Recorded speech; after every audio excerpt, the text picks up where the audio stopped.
নমস্কার বন্ধুরা, বিধায়কনাথ বাপ্পা চ্যানেলে আপনাদের সবাইকে জানাই স্বাগত। আর আমি আপনাদের সাথে বিধায়কনাথ। অত্যন্ত দুঃখের সঙ্গে বলতে হয়, সনাতন ধর্মের প্রায় বেশিরভাগ মানুষ পবিত্র বেদ এবং তার পরিচিতি সম্পর্কে অবগত নন। যদিও পবিত্র বেদ আমাদের প্রধান ও মূল ধর্মগ্রন্থ, পবিত্র বেদকে কেন্দ্র করেই প্রতিষ্ঠিত হয়েছে পবিত্র সনাতন ধর্ম, তবুও আমরা অধিকাংশ মানুষই জানি না পবিত্র বেদ আসলে কি, বেদের 4টি অংশে কি রয়েছে, প্রতিটি অংশের মাত্রা সংখ্যাই বা কত। চলুন আজকের ভিডিওতে আমরা এই তত্ত্বগুলি সংক্ষেপে জেনে নেই। বেদ 4টি অংশে বিভক্ত। প্রথম অংশটি হলো জ্ঞানকাণ্ড, যাতে মহাবিশ্ব সম্বন্ধে সমস্ত তত্ত্ব প্রদান করা হয়েছে, যাতে আমরা সেইগুলি সম্বন্ধে জানতে পারি। আর এই প্রথম অংশটি হলো ঋগ্বেদ।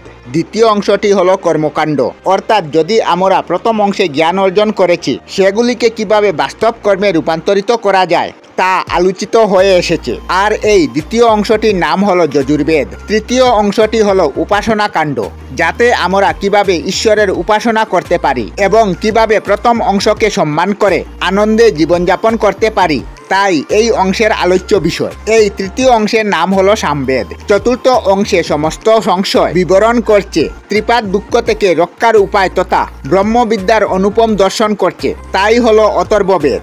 এক নজরে 4 বেদের কিছু তত্ত্ব জেনে নেই। ঋগ্বেদ। ঋগ্বেদের প্রধান আলোচ্য বিষয়বস্তু পরমাত্মা, পরমাত্মার আত্মা ও প্রকৃতি এখানে বর্ণনা হয়েছে। ঈশ্বরের হাজারো গুণাগুণ বৈশিষ্ট্য, ইহলৌকিক ও পরলৌকিক বিষয়ে মৌলিক জ্ঞান। তাছাড়া আছে পদার্থবিদ্যা, রাসায়নবিদ্যা, গণিত, অগ্রগণিত, মহাবিশ্বের সৃষ্টিতত্ত্ব, অন্যান্য জ্ঞান ইত্যাদি। আবার বস্তুর ক্ষেত্রে বিশেষ ফিজিক্যাল, মেটাফিজিক্যাল, স্পিরিচুয়াল প্রক্রিয়া নিয়ে আলোচনা করে এই বেদ।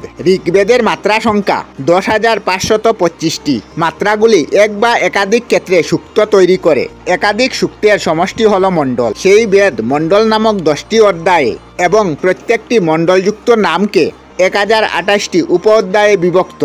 যজুর্বেদ মানুষের মন জাগতিক বিভিন্ন দিক এবং সামাজিক ও রাজনৈতিক আচার আচরণ ও পার্থক্য, ঈশ্বরের বৈশিষ্ট্য, উপাসনার পদ্ধতি নিয়ে আলোচনা। যজুর্বেদ মানুষের অর্থনৈতিক উন্নয়ন সাধন করে, তাকে জীবনের পরম উদ্দেশ্য মুখ্য লাভের জন্য করণীয় কার্যবিধি আলোচনা লেখা হয়েছে ওই বেদে। যজুর্বেদে রয়েছে 40টি অধ্যায়, মোট মাত্রা সংখ্যা 1975টি। সামবেদ প্রধানত জীবন মৃত্যুর চক্র থেকে মুক্তি এবং মুখ্য লাভের জন্য অনুষাঙ্গিক ক্রিয়াকলাপ এর কথা বলা হয়েছে। এছাড়াও সৃষ্টির বর্ণনা, ঈশ্বরের বিভিন্ন বৈশিষ্ট্যের বর্ণনা এবং আধ্যাত্মিক গুণাবলী অর্জনের কথা বলা হয়েছে এই বেদে। সামবেদের 2টি ভাগ, পূর্বচকি অন্তর্গত। উপভাগে মহানান্যে আছে কি, উত্তরান্যে আছে কি।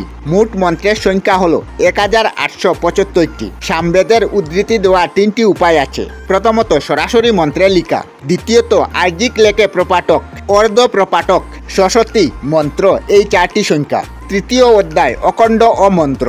অথর্ববেদ বিজ্ঞান প্রযুক্তি, সামাজিক বিজ্ঞান, পদার্থবিদ্যা, রসায়নশাস্ত্র, গণিত, জ্যোতির্বিদ্যা, মহাবিদ্যার শ্রেষ্ঠ তত্ত্ব, চিকিৎসাবিদ্যা, বিশেষ করে শৈল এবং বেসর চিকিৎসা, কৃতি কারিগরি, যুদ্ধবিদ্যা, বিমানবিদ্যা, রাজনীতি, মনোবিদ্যা, অর্থনীতি, এইগুলি হলো এই বেদের প্রধান আলোচ্য বিষয়। অথর্ববেদকে ছন্দবেদ, ব্রহ্মবেদও বলা হয়ে থাকে। এটি 20টি কাণ্ডে বিভক্ত।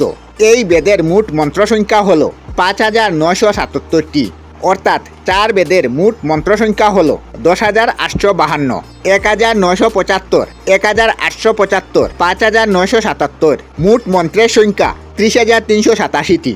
সনাতন ধর্মকে আমরা যেন জানতে পারি, চোখ দিয়ে দেখতে পারি, সেই জন্য আমাদের জন্য প্রেরিত মানব জাতির ধীর নির্দেশনা হলো পবিত্র বেদ। মনুষ্যদ্বীপ 1294 বলা হয়েছে। পিতৃ এবং পালক, পিতৃ আদিবিদ্যান এবং অন্যান্য মানুষের জন্য বেদ হলো সনাতন চক্ষু, অর্থাৎ পথ প্রদর্শক।